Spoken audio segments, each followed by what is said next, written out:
Did you know that the internet is not just a playground for children, but also a hunting ground for predators? Predators deploy a practice known as grooming, a sinister and underreported issue that's plaguing our digital age. It's a manipulative practice that happens online, away from the watchful eyes of caregivers. Its effects can be devastating. The manipulation, the deceit, the exploitation, they don't disappear when the device is turned off. In this video, we touch on a few real-life cases using first names only.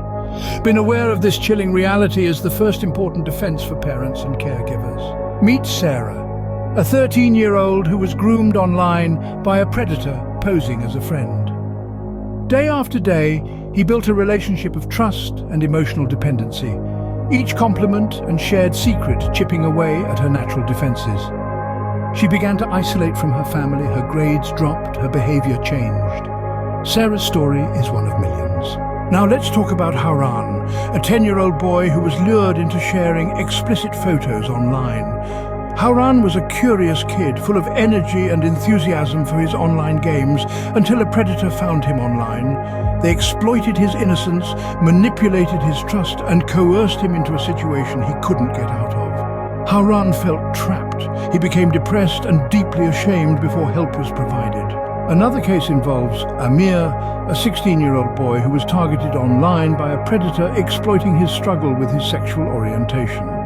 He was manipulated into believing that this stranger was his only confidant, a lie that left him feeling isolated and vulnerable. His confidence shattered. He was drawn into a web of deceit and exploitation. Amir was targeted for simply being himself, a harsh reality that many LGBTQ+ youths face online. Finally, there's Mia, a 15-year-old girl who was manipulated into sharing explicit photos online under the guise of body acceptance. The predator was relentless. He was calculating. He was manipulative. He targeted Mia's insecurities. He broke her self-esteem. Mia's life was sadly and drastically altered.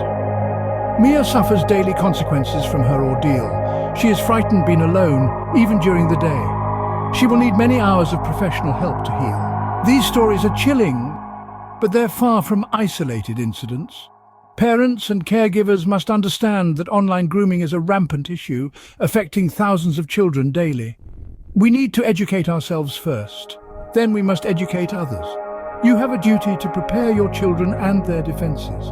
Predators will otherwise try to exploit them. This video is meant to lift awareness. Awareness is a responsibility for you to share. Speak with your children. Speak with your friends and family about the issue.